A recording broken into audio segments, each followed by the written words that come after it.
वालेकुम जी। तो dear students, आज का हमारा जो टॉपिक है इसके अंदर हम देखेंगे कि इकोनॉमिक्स क्या है, उसकी ब्रांचेस क्या हैं, पीपल एजेंट इन इकोनॉमिक्स क्या होते हैं और फैक्टर ऑफ प्रोडक्शन क्या होते हैं।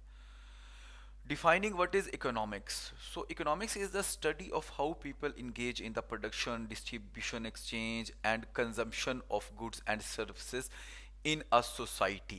जो वर्ड इकोनॉमिक्स है ये ग्रीक वर्ड ओक्यूस से अखज हुआ है, जिसका मतलब होता है rules of the house hold. इसका ये मीनिंग है कि economics is about economy management.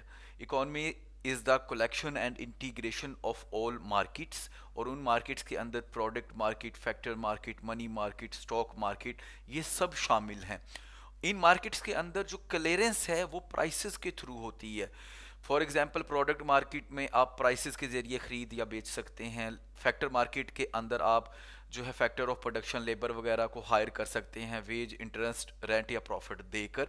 और इसी तरीके से प्राइसेस के थ्रू जो है हमारा जो ये सर्कुलर फ्लो है ये वर्क करता है कि फर्म्स जो हैं चीज़ें आपको बेच सकती हैं प्राइसेस के ऊपर, और आप जो है लैंड, लेबर, कैपिटल उनको फराहम कर सकते हैं।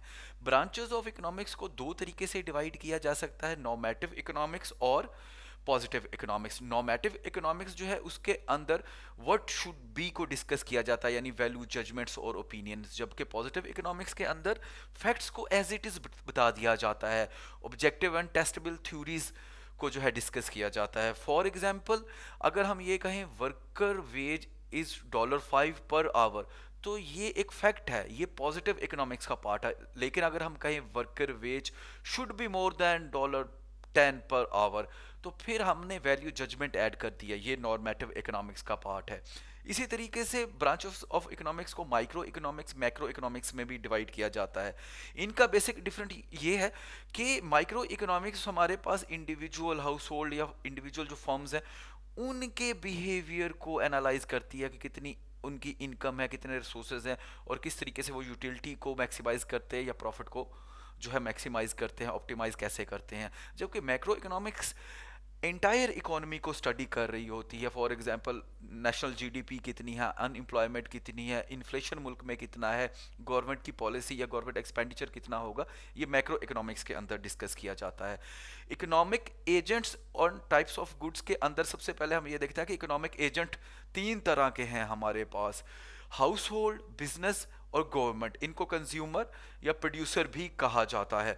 तो कंज्यूमर क्या करते हैं, वो यूटिलिटी मैक्सिमाइज करते हैं। प्रोड्यूसर क्या करते हैं, वो प्रॉफिट मैक्सिमाइज करते हैं। और गवर्नमेंट क्या करती है, वो मार्केट को कंट्रोल करती है रेगुलेशन, टैक्सेस और सब्सिडी के थ्रू, ताकि ये अपना फंक्शन जो है ऑप्टिमली उसको पूरा कर सके। Economic system is the integration of all these economic agents which address the question of what to, where to and for whom to produce. यानी इनके कलेक्टिव इंटीग्रेशन को, इनके फंक्शंस को हम इकोनॉमिक सिस्टम कह सकते हैं। Commodity is something tangible in raw form including agriculture products, energy, raw material वगैरह। प्रोडक्ट या good is tangible thing converted from commodity using factor of production, यानी ये एक रिफाइंड फॉर्म होती है उसी कमोडिटी की। और इसी तरीके से सर्विस जो है वो एक इनटेंजिबल थिंग होती है जो कि कंज्यूमर को फैसिलिटेट करती है। फॉर एग्जांपल अगर हम यहाँ पे देखते हैं कि जो पोटैटो हैं ये कमोडिटी है, अगर आप उससे चिप्स बना लें तो ये एक किस्म की प्रोडक्ट है और उसको आप सेल भी कर सकते हैं। और अगर आप मैकडोनल्ड वगैरह पे चले जाएं तो वो आपको सर्विस भी फराहम करते हैं, वो आपको बना के दे देते हैं, सर्विस है, तो वो एक सर्विस की एग्जांपल हो जाएगी। इसी तरीके से फैक्टर ऑफ प्रोडक्शन क्या होते हैं इकोनॉमिक्स के अंदर, इनकी चार तरह की डिवीजन की जाती है basically, land, capital, labour, entrepreneurship. Land जो है इसके अंदर हर तरह के एग्रीकल्चर और इंडस्ट्रियल जो है वो रिसोर्सेज भी शामिल होते हैं, बिल्डिंग भी शामिल होती है। कैपिटल के अंदर हर तरह की मशीनरी, टूल्स जिससे आप प्रोडक्शन को हेल्प मिलती है वो सब शामिल होते हैं। लेबर के अंदर हर तरह की ह्यूमन एफर्ट शामिल होती है, जो मैं टीचिंग कर रहा हूँ इकोनॉमिक्स के टर्म में ये भी एक लेबर है।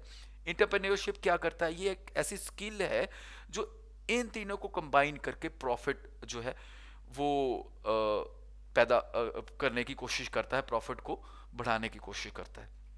इसी तरीके से जो हमारे पास इनकी प्राइसेस हैं, लैंड को जो प्राइस मिलती है उसको रेंट कहते हैं, चाहे वो कोई बिल्डिंग है, चाहे वो कोई सिंपल एग्रीकल्चर लैंड है।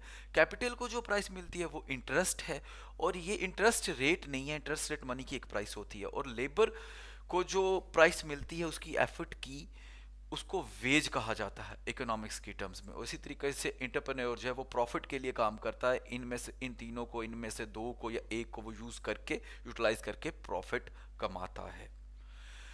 फॉर्मेटिव असेसमेंट हम देखते हैं कि हमने जो कंसेप्ट्स देखे हैं उनसे हमने क्या सीखा है। तो ये एक सिंपल अंडरस्टैंडिंग लेवल का क्वेश्चन है। Which of the following example reflects the price of land? Profit, rent, interest, wage. तो हमें पता है कि लैंड की प्राइस को कहते हैं रेंट, तो answer B is the correct answer. इसी तरीके से हम एक एप्लीकेशन लेवल का क्वेश्चन देख सकते हैं। Which of the following best demonstrate example of a service? Noodles, health care, carrots, Suzuki car. तो हमें ये इल्म है कि नूडल, कैरेट और सुजुकी कार तो प्रोडक्ट्स हैं, ये सर्विस की एग्जांपल नहीं है। तो हेल्थ केयर एक सर्विस की एग्जांपल है, तो answer B is the right answer. Thank you so much.